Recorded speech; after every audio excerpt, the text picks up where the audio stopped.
So this is the Steam page for Civilization 6, and they're showing a clip there from the trailer, which I think is one of the more impressive trailers of any game. And it partly inspired me to do my series on the Sid Meier Civilization series. Although also I was inspired by Civilization 5 because I got a really good deal on it. More on that in a bit. Now, the downside of Civilization 6 is it's very, very expensive. That's the primary thing preventing me from actually reviewing it the way I originally wanted to. If you look at the prices here, we'll talk about this in a minute. But in essence, I recommend looking up this trailer. You can get it either on Steam or on YouTube to decide whether you want to spend this much money on a game. And in any case, there was a second problem that prevented me buying it right when I thought I might splurge on it to conclude the series. Instead, I'm going to do this video about it without actually doing a playthrough. In any case, the problem that came up was Civilization 6 became embroiled in a privacy scandal involving a spyware program called Red Shell. And I should emphasize that I'm not a lawyer. However, I did just finish a research project on some of the privacy regulations presently coming onto the books. And there were a number of ways in which Civilization 6's spyware, not Civilization 6 itself, violated many of the principles of those new laws.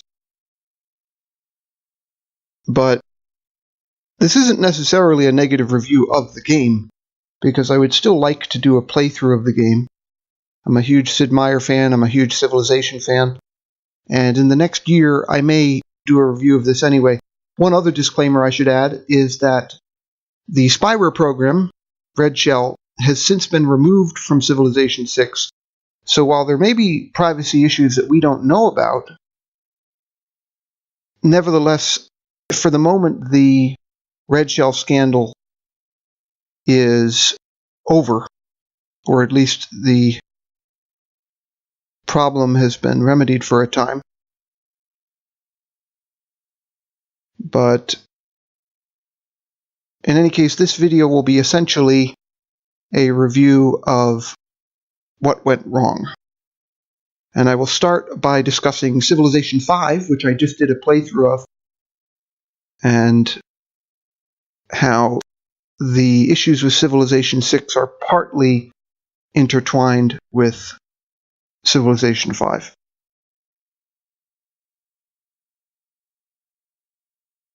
This is the box for Civilization 5, the complete edition. And this version is actually the complete edition for Poland, because you can see the Polish on it there. It's also sold in the Czech Republic, which is where I bought it for 599 crowns, I think, although I'm still looking for the receipt. That's roughly $30 or 20 some odd euros. So you can see the Polish language, Czech language, and there's also Hungarian on it, so presumably it's sold in Hungary as well.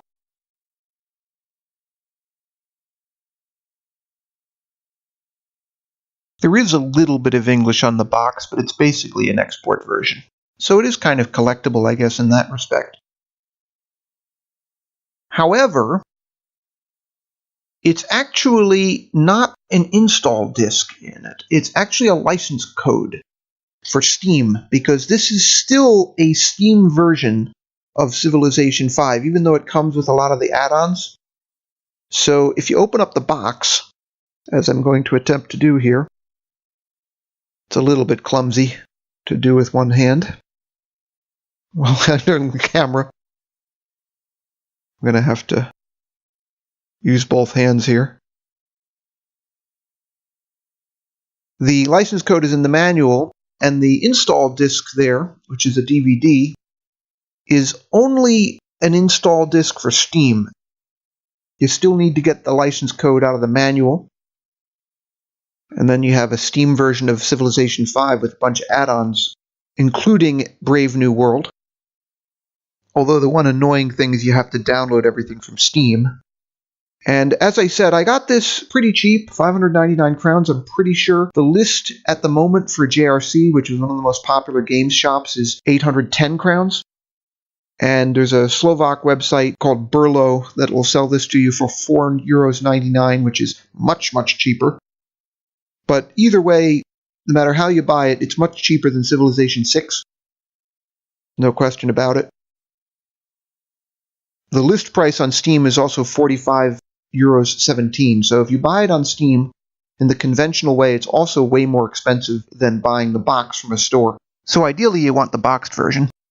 And if you compare it to the Steam version of Civilization 6, it costs €59.99, which unfortunately is the main reason why I haven't played it through yet. I just don't have a copy of Civilization 6 yet. Whereas Civilization 5, I saw the nice price, whatever it was, and I thought, that's a game I really want, because I don't have, or I didn't at that time have any of the later versions of Civilization.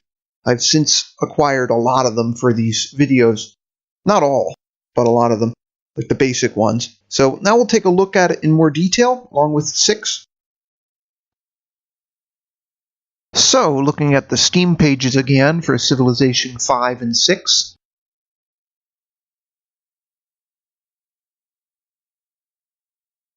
As I said in the playthrough for Civilization 5, its reviews have improved quite a bit since its release, especially in the past year or so. I would argue actually in the past 3 months or so.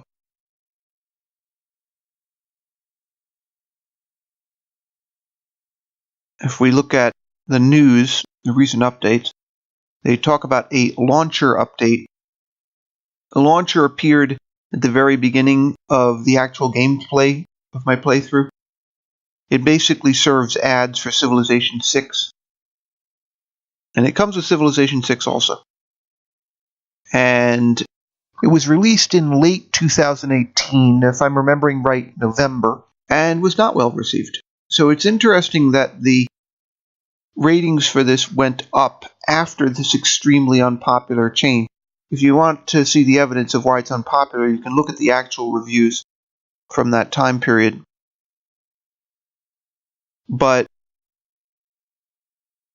the other way to look at it is to say, well, the launcher is not the point. The point is Civilization 5 did not have all the other problems of Civilization 6.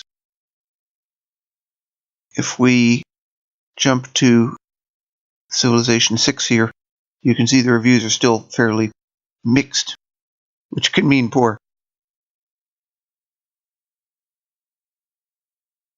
So they, of course, don't talk about this.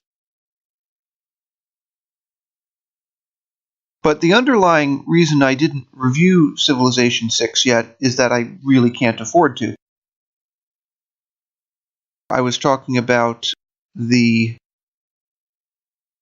difficulties in finding the funds. I mean, I just don't have, 1,499 crowns, or whichever the price ends up being. Even if it's on sale, it's still going to be very expensive. If we take a look at the prices on Steam, the most basic version costs $59.99. That's in euros, not dollars. So that's, ballpark around $90 or $100. And that's just for the most basic version. The deluxe version is even more. It includes a bunch of the add-ons. You can see their most basic pack of add-ons is pushing €30, so again, around $50. And then there's a gold edition, which is $99.76, which, if you convert that into dollars, it depends on the exchange rate, but it could be $150 or more. So it's very, very expensive. The cost just prevents me doing a playthrough at this time.